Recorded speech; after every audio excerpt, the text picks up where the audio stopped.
Barry n'avait pas assez d'argent pour acheter de la nourriture pour bébé, mais un gentil garçon derrière lui a décidé de lui donner 2 $.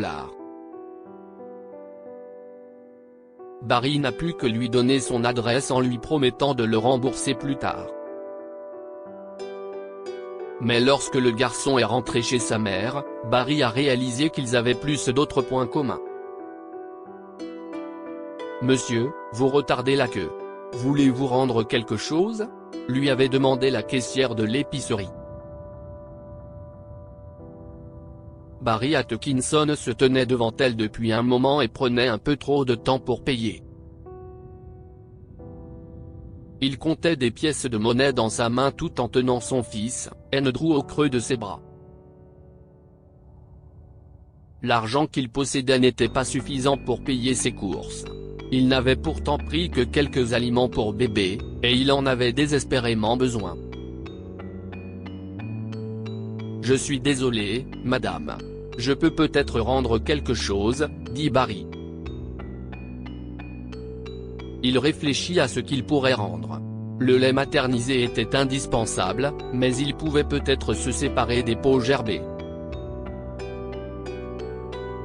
Avant qu'il ne puisse prendre une décision, il vit 2 $ tomber sur le tapis roulant. « Tenez, monsieur », fit une petite voix derrière lui. Barry s'était retourné et avait vu un petit garçon vêtu de vêtements bon marché, ce qui laissait penser qu'il n'avait pas beaucoup d'argent. Il ne portait qu'un sac de pain et du lait, ce qui confirmait les soupçons de Barry. Après avoir secoué la tête, il avait dit « Non, mon garçon. Je ne peux pas accepter ça. » Mais le petit garçon avait poussé l'argent, et la caissière avait regardé Barry, attendant qu'il prenne enfin une décision. Il faut dire que la file d'attente était de plus en plus longue. Finalement, il décida d'accepter l'argent.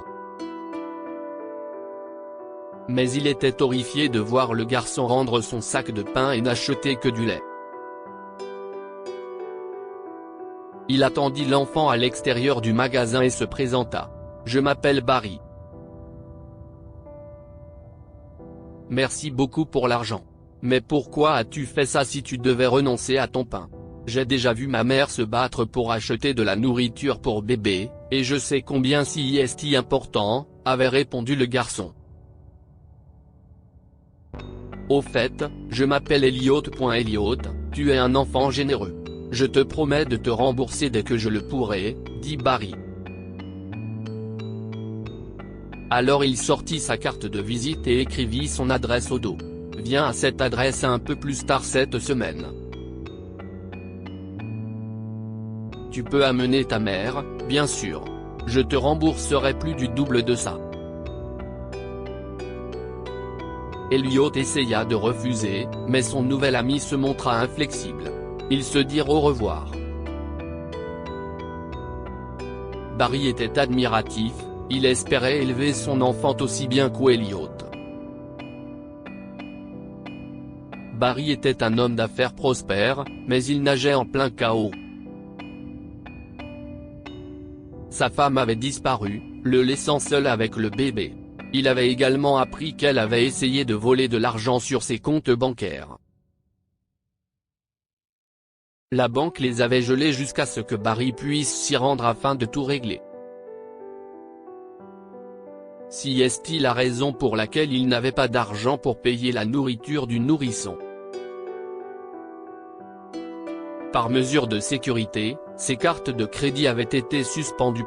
Il avait toujours su que sa femme, Ellie, aimait les choses chères, mais ce n'était pas un problème pour lui.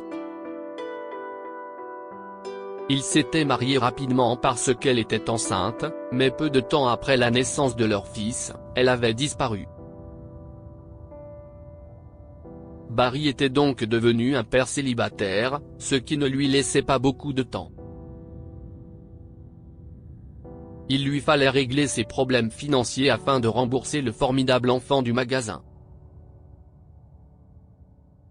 Il alla donc à la banque et mit de l'ordre dans ses comptes. Ensuite, il acheta des tonnes de provisions, en espérant qu'Elliot viendrait bientôt avec sa mère. Quelques jours plus tard, on frappa à sa porte. Après avoir consulté une application sur son téléphone, Barry vit qu'il n'y avait pas de problème. C'était simplement Elliot. Le petit garçon tenait la main d'une femme. Il se leva et ouvrit immédiatement la porte. Il leur adressa un grand sourire. Bonjour. Bienvenue. Entrez, s'il vous plaît, dit Barry. Il s'écarta pour les laisser entrer dans sa maison. Je suis Barry. C'est un plaisir de vous rencontrer. Votre fils m'a vraiment sauvé d'une situation délicate l'autre jour. Vous pouvez être fier de lui. C'est trop, dit-elle. À son regard, Barry comprit qu'elle en avait vraiment besoin, alors il insista. Il lui offrit aussi du café et un soda pour Elliot. Ce dernier s'installa dans le salon pour regarder la télévision. Pendant ce temps, Barry et Darla s'installèrent dans la cuisine pour discuter. Barry révéla que sa femme s'était enfuie quelques mois après la naissance d'Andrew. Contre toute attente, Darla déclara qu'elle avait vécu la même chose avec son mari. J'ai découvert qu'il avait une liaison avec une femme nommée Ellie après la naissance de mon deuxième enfant. Il est parti le jour suivant. C'était insensé. J'étais une mère au foyer, j'ai donc dû faire des démarches pour trouver un emploi et subvenir à nos besoins. Cela n'a pas été facile, expliqua-t-elle. Mais Barry s'était figé. Il n'entendait plus rien. Après l'avoir regardé droit dans les yeux, il avait demandé, son nom était Ellie ?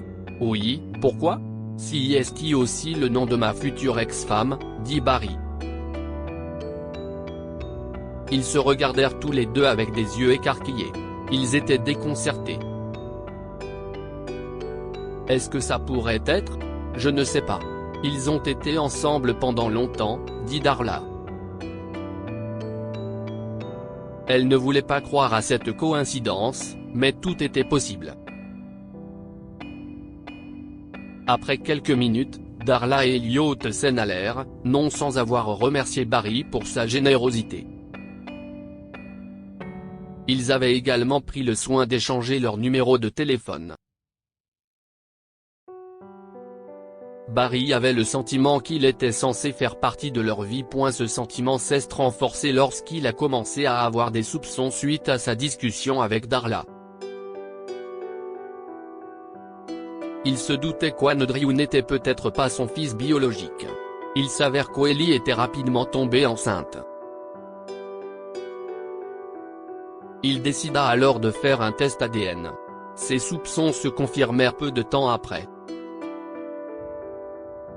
Il en parla à Darla, qui accepta de tester l'ADN d'Andrew avec celui d'Elliot, et les résultats confirmèrent qu'il était demi-frère et sœur. Rien n'avait changé pour Barry. Andrew restait son fils quoi qu'il arrive, mais Darla et Elliot faisaient aussi partie de sa famille. Il les aidait financièrement du mieux qu'il pouvait. Il était aussi devenu une figure paternelle pour Elliot et son autre frère. Même lorsque Darla rencontra un autre homme, ils se considéraient comme une famille, et Barry finit par épouser une autre femme. Leurs enfants grandirent ensemble. Les deux familles se réunissaient autant que possible.